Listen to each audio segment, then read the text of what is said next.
pesantren adalah bentuk lembaga pendidikan tertua di Indonesia. Meskipun zaman terus berubah, keberadaan pondok pesantren tetap bertahan dan terus berkembang.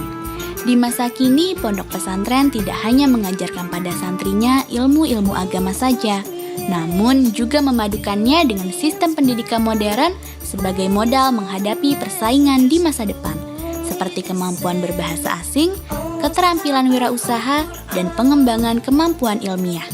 Salah satu di antaranya adalah Pondok Pesantren Bina Insani, Salatiga, Jawa Tengah. They teach us to be just and true and show us Islam. Ya Allah, subhanahu wa ta'ala. Guide us, guide us, guide us to Pondok Pesantren Bina Insani berdiri tahun 1999 di bawah naungan Yayasan Pendidikan Islam Haji Amam Tamin Said. Haji Amam Tamin Said adalah orang yang pertama menginfakkan hartanya untuk pendirian Yayasan Pendidikan Islam ini atau Pondok Pesantren Bina Insani ini. Visi sekolah adalah mewujudkan manusia yang salih-salihah, berprestasi, mandiri, dan berwawasan lingkungan.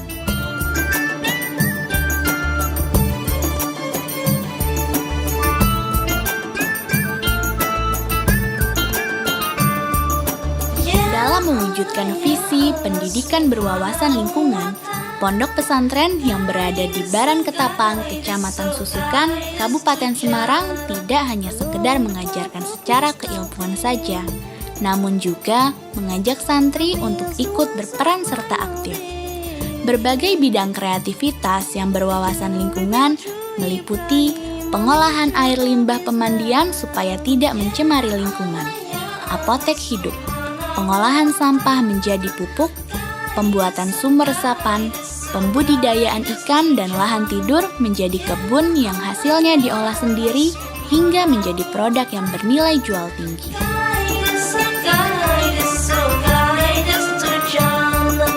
Pondok Pesantren Bina Insani dari awal kita punya keinginan untuk selalu berinovasi karena kita berada di daerah pinggiran desa. Tentunya berbagai potensi besar bisa kita kembangkan sehingga apa-apa yang ada kita kembangkan sesuai dengan perkembangan ilmu dan pengetahuan.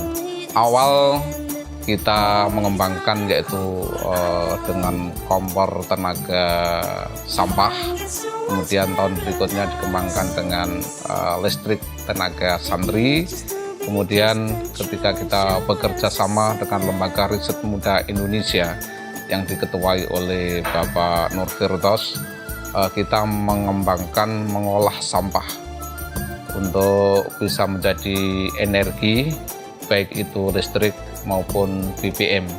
Kita sudah mengadakan uji coba lab dan berhasil bahwa CGC, Clean Green Created, yang kita namakan CGC Sapu Jagat Bina Insani, ini sudah menghasilkan BBM dan listrik dengan uji coba dengan genset yang kosong, tidak ada bensinnya, bisa hidup dan bisa untuk menyalakan listrik.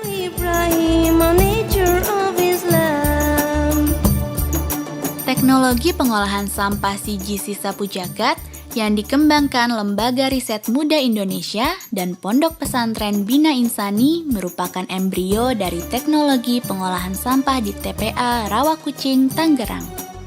CGC Sapu Jagat mampu mereduksi sampah dengan kapasitas 30 hingga 100 ton per hari dalam waktu 1 jam. Tidak hanya mereduksi sampah semata, namun teknologi ini sekaligus mendaur ulang sampah tersebut menjadi energi terbarukan, seperti listrik dengan kapasitas 100 kW hingga 1 MW. Selain mengurangi volume sampah secara signifikan, teknologi CGC Sapu Jagat juga ramah lingkungan karena tidak menghasilkan suara, bau, serta pencemaran pada air dan tanah. Tidak hanya pemerintah daerah Tangerang, beberapa daerah lain juga mulai tertarik dengan teknologi CGC Sapu Jagat, seperti Bogor, Tarakan, dan Surabaya. Namun, pihak Pondok Pesantren Bina Insani tidak berpuas diri dengan prestasi yang telah mereka capai dan terus mengembangkan diri. Berbagai inovasi terus dilakukan, salah satunya adalah pemanfaatan limbah kotoran manusia menjadi biogas. Salah satu yang dikembangkan di pesantren Bina Insani ini adalah salah satu di antara beberapa adalah biogas degister. Biogas degister itu adalah pemanfaatan limbah kotoran manusia, hewan, dan sebagainya. Tetapi di pesantren ini adalah pemanfaatan kotoran santri, ustadz, dan sebagainya yang di dalam WC itu ditampung dalam sebuah bejana anaerob, namanya digester. Itu teknologi itu menampung itu akan menghasilkan 3 fungsi. Yang pertama adalah fungsi gas.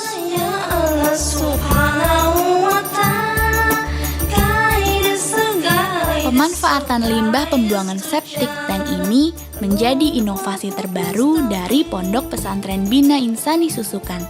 Selain lebih ramah lingkungan, teknologi biogas digester juga mempunyai manfaat lain, seperti memenuhi kebutuhan memasak dengan memanfaatkan gas hasil pengolahan, menghasilkan pupuk cair yang langsung dialirkan ke aliran irigasi sawah untuk membantu warga sekitar, menghasilkan pupuk cair dan padat kemasan untuk dijual, meniadakan penyedotan rutin, serta pemanfaatan sebagai kolam ikan.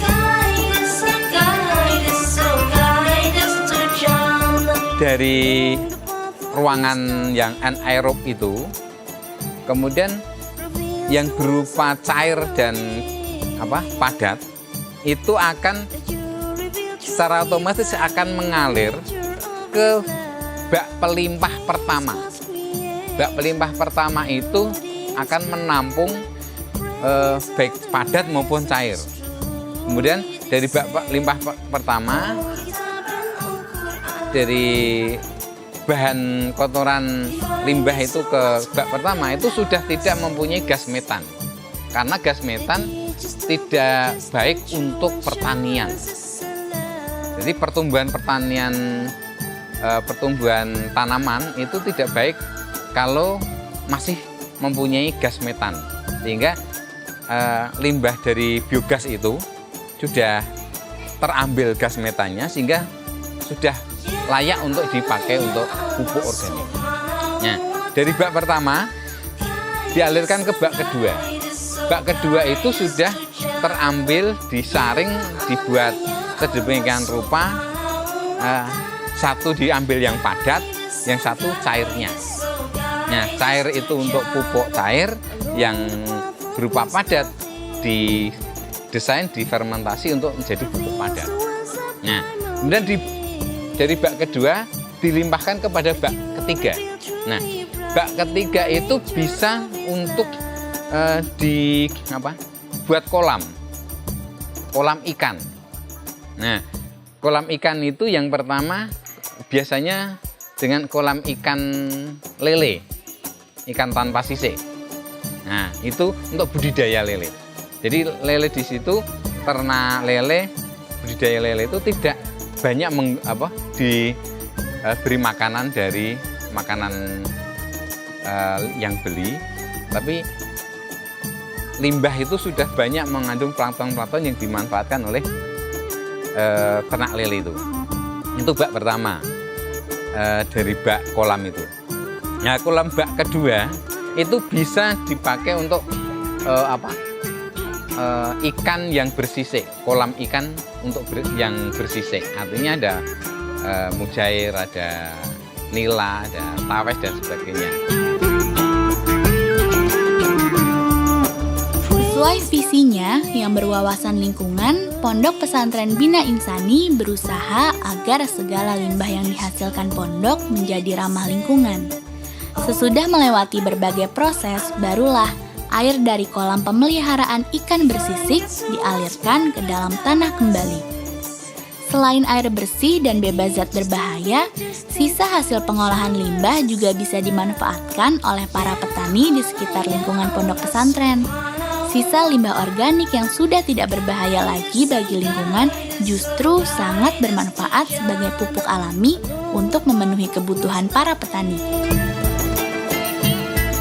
Reveals the once a primal day that you reveal through Ibrahim, a nature of Islam. Jadi limbah seluri yang namanya seluri biogas digester dari pesantren ini secara langsung dimanfaatkan oleh petani desa sini seluruhnya. Nah, itu merupakan pupuk organik yang sangat luar biasa.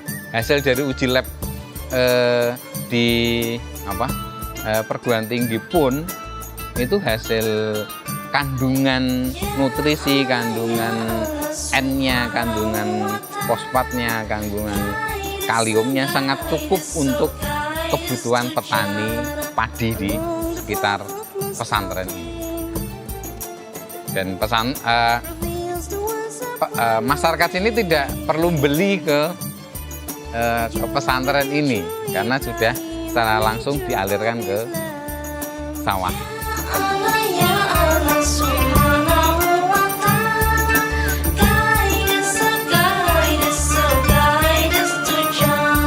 Pemanfaatan limbah secara maksimal di Pondok Pesantren Bina Insani sesuai dengan moto mereka, limbah adalah berkah, di mana pesantren terus menggali potensi-potensi teknologi terbarukan yang bisa dimanfaatkan untuk kemaslahatan umat. Untuk para santri diharapkan selain mampu berprestasi di bidang agama, seni, dan pendidikan umum, namun juga mampu menjadi siswa yang mampu beradaptasi dengan teknologi yang selaras dengan lingkungan dan alam.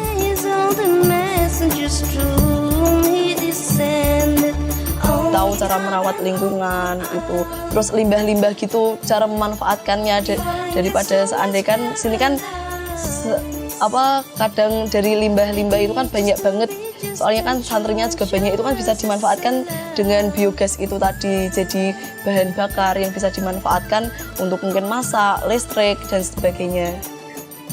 Itu kan juga ada pengolahan sampah CGC itu, di situ kan juga bisa dihasilkan buat energi listrik dan juga buat bensin gitu. Jadi kan jauh lebih bermanfaat dan mungkin kita kan jadi tahu, oh ini cara mengolahnya gini, ini gini, dan mungkin bisa kita terapkan besok kalau kita udah keluar dari pondok ini.